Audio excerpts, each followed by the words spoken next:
Morning you guys, it's Karen and I thought I would come and give you a bit of a migraine update or a general health update.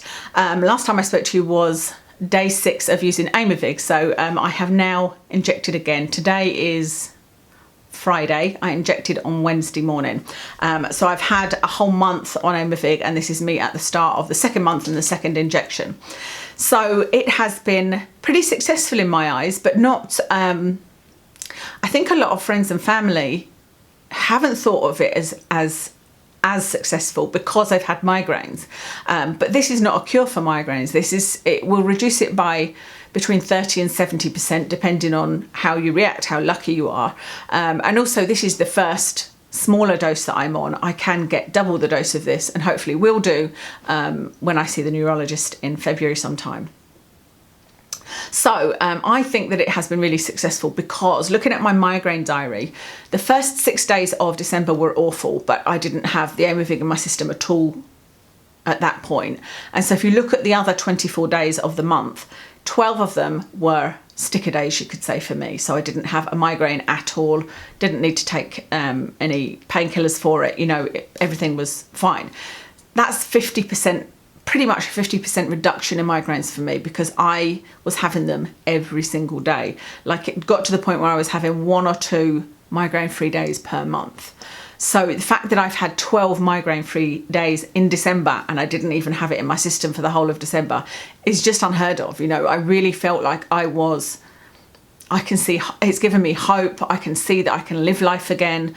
And obviously I would like to be pain-free more than 50% of the time. Of course I would love that. But even if this is it, I can live like this. You know, I was getting to the point before where I was like, there's no point me getting up. I cannot live like this where I'm in pain and feel dizzy and sick all the time unless I take this really heavy duty painkiller. You know, I was taking tramadol, which then gives me nightmares and, you know, and I could only take it twice a week. So I was getting 2 days a week and it was only effective for a few hours and it took hours to kick in. You know, it just wasn't a happy life before that. I was really struggling.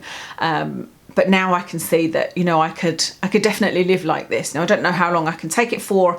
I think you have to take a break from it at a certain point, maybe to see if you still need it, I guess. But I would say that it's really working well. And even on the other 12 days where I had migraines, not all of them were this severe because you tick mild, clear or mild, moderate or severe. And I think probably half of them were moderate and half were severe. And so again, that's an improvement because pretty much my diary was just severe, severe, severe. And even the ones that were moderate weren't as bad as the moderate ones I had before. Because my husband was saying, well, perhaps you shouldn't put them into that moderate category. It's really difficult to know which one to tick because there was a couple of days where I had a migraine, but it was only there. Like I could feel a migraine coming on and I started feeling dizzy, but 15 minutes later I felt better. Do you include that, you know, or if you have it for a couple of hours, do you include that or does it have to be all day? There's lots of different ways of thinking about it, but I think it's working. So towards the end of the month, so yesterday was day 6 of a migraine, basically. Towards the end of December, I had a run of migraines and yesterday was day 6 and we're into January now. So yesterday was one day after I injected. So I had a migraine on the day I injected, but I did notice that I had that pattern when I injected the first month. I got a migraine the following day, but then from then on is when I saw the most relief. So that would be today, and today I do not have a migraine. I don't feel 100%, I would say I feel 80%. I can hear my own voice when I'm talking on these videos. I can feel the noise sensitivity for a start, but I don't feel dizzy. Well, like 5% dizzy. I don't feel dizzy. So I do feel like this is going to work again. I really hope it does. And like I said, hopefully the larger dose will do a lot more, you know.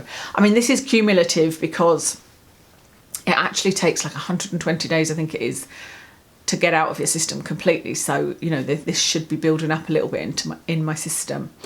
I said to you guys last time that I had a bit of constipation with it, but that pretty much sorted itself out. I take 1 little Senna tablet a day and that sorted that out, no problem. And I was taking prune juice and raw carrots. They're something that I've used in the past and I both enjoy and they help me.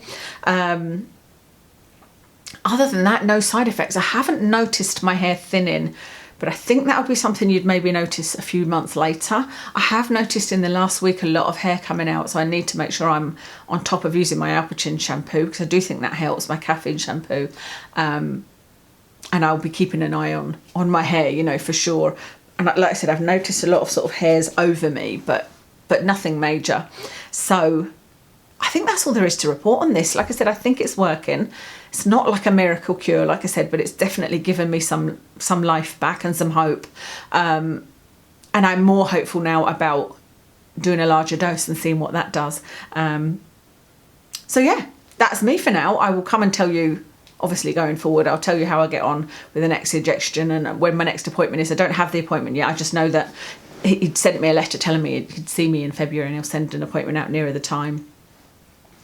What I'm hopeful about as well is that now the dizziness, if I can get on top of the dizziness and the migraines and have more time, then I can look into dealing with my other health issues, because somebody said, oh, you know, you just need this to work and then that's it, you're sorted. And I thought, well, not really, because I still have all of the other symptoms, if you like, of Ehlers-Danlos loss that I was dealing with already. But my husband was always very much like, let's just deal with one thing at a time. And it's, you know, trying to get on top of everything else was just overwhelming. But if I can at least conquer the migraines most of the time, I can start looking at, what do I want to do anything else about the bladder issues that I have? Do I want to do anything else with my knees? Because my knees have been really bad, and I've had some bladder flare-ups. And so they're two things that I'll be looking at. With the knees, I think it will mostly be weight loss. And again, if my migraines are more under control, I'll definitely be better at eating. And in fact, we've even noticed that over Christmas. I don't think I've put on very much weight over Christmas, even though I've been eating not great. But I think that's because I've been more active, because when I don't have a migraine, I'm more active. But I also don't eat. There's things that I eat when I've got a migraine to try and make it better, like a bowl of cereal, and I haven't been having that because I haven't needed to. So I think weight loss would help my joints in general. You know, I've had a bad back as well, falling apart. I thought I might come and tell you about my weight loss journey, because it will begin in earnest on Monday coming. Monday, I think it's the 10th of January, isn't it? And assuming that, you know, the Aimovig is still working well, I'll be doing more exercise, and I'll be doing what I had tried just before Christmas and was working pretty well for me, which was not eating after 7 o'clock in the evening. That alone seemed to help me hugely, because my meals are pretty healthy. You know, I eat pretty healthy. It was just the evening snacking that was really kind of sabotaging my efforts and the migraine foods, if you like. So I thought I might come and tell you how I'm getting on with that, you know, I'll wait until I've lost a bit of weight and then come and speak to you. And I'm hoping that by my 50th, which is June the 3rd, that I will be a lot slimmer. So yeah, that's everything for today. I hope that you guys are well. Hope you had a lovely Christmas. Happy New Year. And I will speak to you again soon.